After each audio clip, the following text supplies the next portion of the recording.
Hi everybody, how you doing? I'm Greg and welcome to Goodbye Gluten. Saying goodbye to gluten does not mean saying goodbye to great food and great taste. So please like this video, share it with friends, and subscribe to our channel. Today is a great day because I'm going to be making one of my awesome, most favorite dishes of all time, and it is New England Clam Chowder.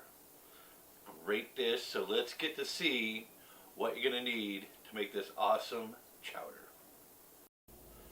So for your ingredients, I'm only doing a half a recipe, so basically I'm going to tell you the ingredients, what you're going to need, and then I'll put down the full recipe down below in the descriptions. You're going to need some diced russet potatoes. The recipe calls for 2. I'm using 1. 4 slices of bacon, diced or sliced into little bits. Okay. Now this is my optional. This is celery, about a stalk of celery diced. You don't have to add that in there because I've had a lot of clam chowders that did have celery. Okay. 1 medium onion, sliced and diced.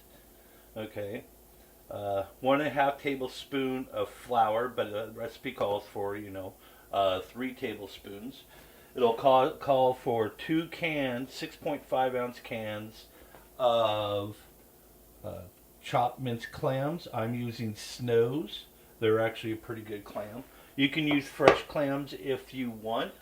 It just takes you a little bit longer, and you want to make sure you fully cook them, dice them up, and then throw them into your pot. Okay. 1 cup, or I'm doing half a cup of chicken stock. So we are using Orrington Farms chicken base. It's gluten free, which is completely awesome. More cost effective than your normal stocks you buy in the boxes or the cans. Okay, you're going to need milk. This is a half a cup. Recipe calls for a cup. Half a cup of half and half. Recipe normally calls for a cup. So I'm like, this is like going to be like 1 to 2 people's worth of chowder. Okay, a little salt and black pepper, to taste. Teaspoon of thyme. Okay, so we're also going to need 2 tablespoons of parsley. The recipe says fresh, but I use dried and that's just fine. You're going to need at least 1 bay leaf. You're going to need yourself a soup pot. If you're doing the full recipe, go ahead and use a large soup pot or like a Dutch oven. Okay, I'm going to move the camera over here a bit. You're going to need yourself a ladle for the finishing. You're going to need yourself a spoon to be stirring it up. You're going to need yourself a whisk. And then you're going to need some paper towels to put the bacon bits on, because you're going to be reserving some of the bacon drippings. And then something like this to pour the bacon in and let it, the bacon fat when it's melted. Don't use glass because it will break. So let's get the cooking. Okay, so first thing we're doing is adding our bacon.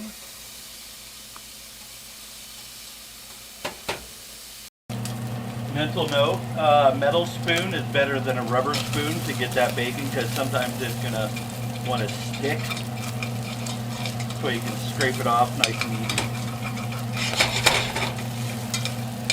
Okay, going along pretty good. You want to make sure you're cooking this at about a little over a medium-high heat. That way you can render the fat out more without actually burning your bacon. Now we're going to transfer the bacon to our paper towel.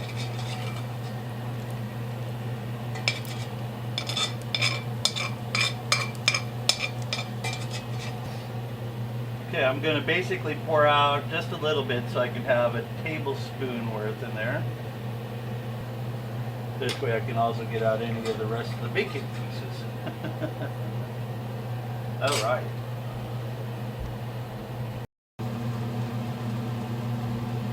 Okay, so we're going to take our butter.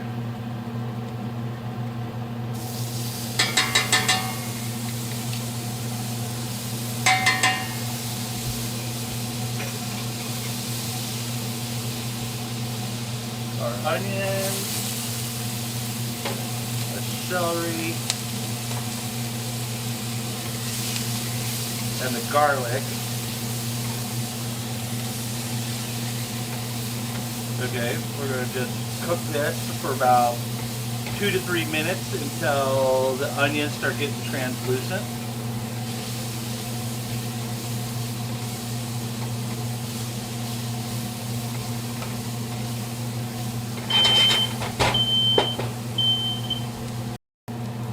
Okay, now we're going to add in our thyme. We're only going to cook this for about a minute or so.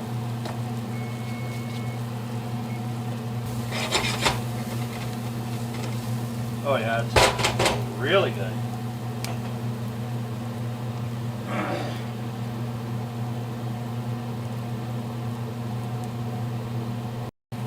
Okay, now we're going to add in our flour.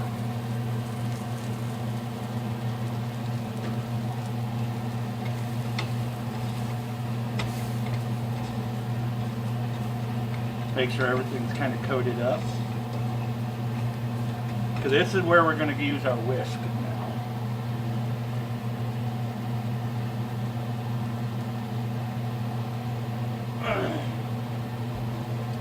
Okay, I'm going to slowly whisk in some milk.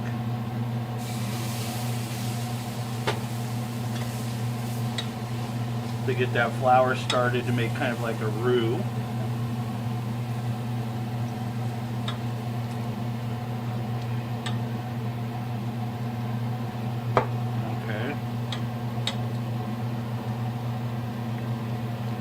Basically, you wanted to stir the flour up until it starts browning, which only takes a few seconds if you got a nice hot pot going. Okay, now we're going to add in our chicken stock, or clam juice, sorry. Our chicken stock. Whisk this together.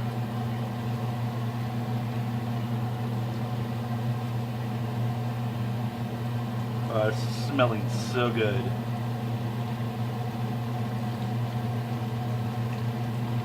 Make sure you're getting all the flour bits stirred in really well. Okay, add in our bay leaf.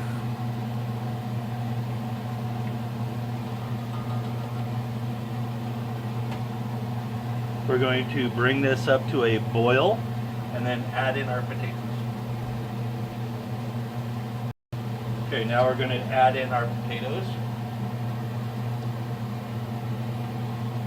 and then bring it up to a boil.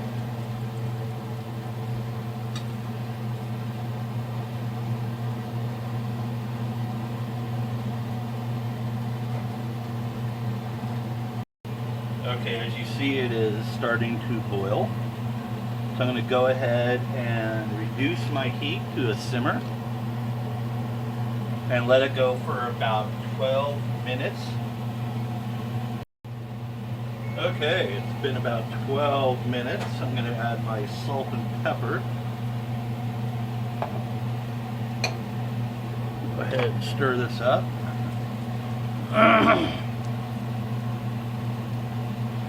Now, I've noticed that this is brown, pretty brown. What I should have did was pulled this pot off from the heat, strained out the bacon, and then cleaned all the junk off the bottom of the pan. Okay, I mean, it smells amazing though. And also I did use some roasted pureed garlic, which probably helped darken it up. So now we're going to add in our clam.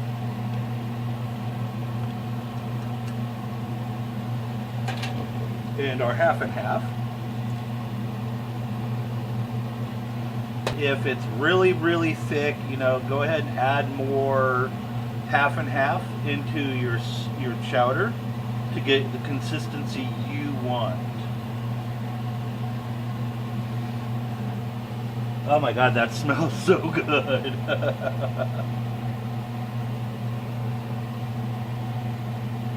Now this is to be cooked and on simmer for a few minutes to let the perfectly cooked. Now one thing I do love to do with my New England clam chowder is add Tabasco to it. Yes, I know some people are like, oh my god, no, but it works really, really good. So we're going to let this cook for about 2 to 3 minutes and then we'll plate.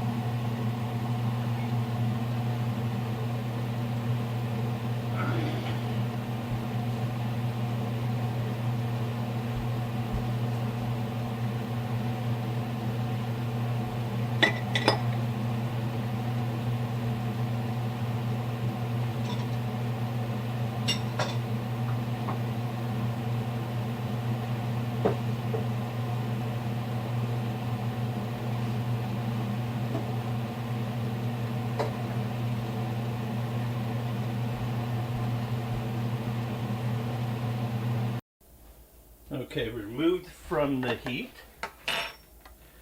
And go ahead and just ladle me up some here on my bowl.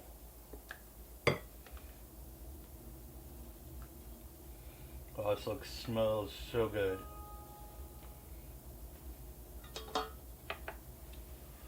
And we'll garnish with some parsley. I mean, this is all optional too. A little bit of the bacon.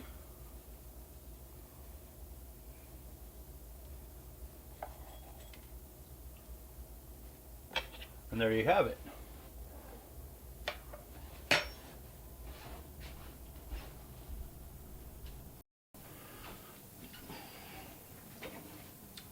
Okay, this smells so good. Stir all that bacon and stuff into it really quick. Mmm. That is really, really tasty.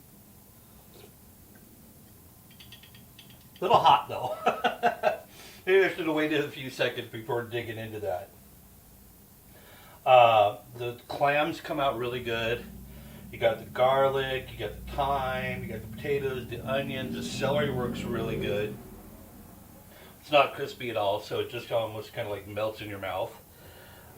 It just is a phenomenal dish. I mean, this is one of the top 10 clam chowders I've eaten in my entire life, and I've eaten lots of them. It rivals Progressive's gluten-free one, but that is a commercial-based one, and I mean, it's really good. So if you guys can find the gluten-free one, it's extremely, extremely good. This one, though, is just phenomenal.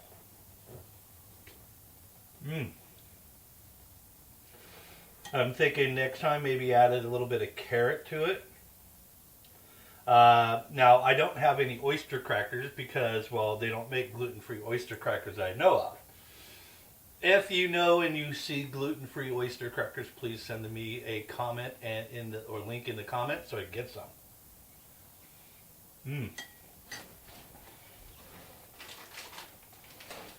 But I do have Char's gluten-free table crackers, which are pretty good. Almost like an oyster cracker is saltine and a Toll House Townhouse cracker. Or Keebler's, not Toll House.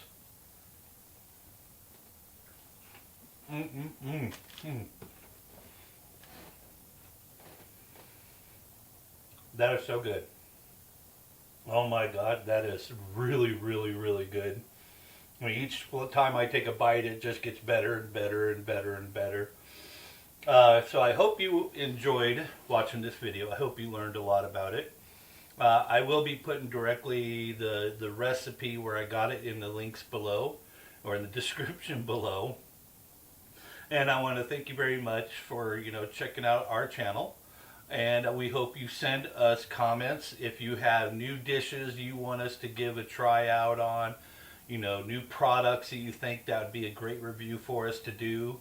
you know, definitely. We're in the Western Washington area, so if you live up here or you visited here and you went to a nice restaurant and you really think it's really neat to go to and it's gluten-free, or majority of it's really gluten-free, put all that in the comments below. And remember what we always say here in Goodbye Gluten. Saying goodbye to gluten does not mean saying goodbye to great food and great taste. Y'all have a great day. Okay?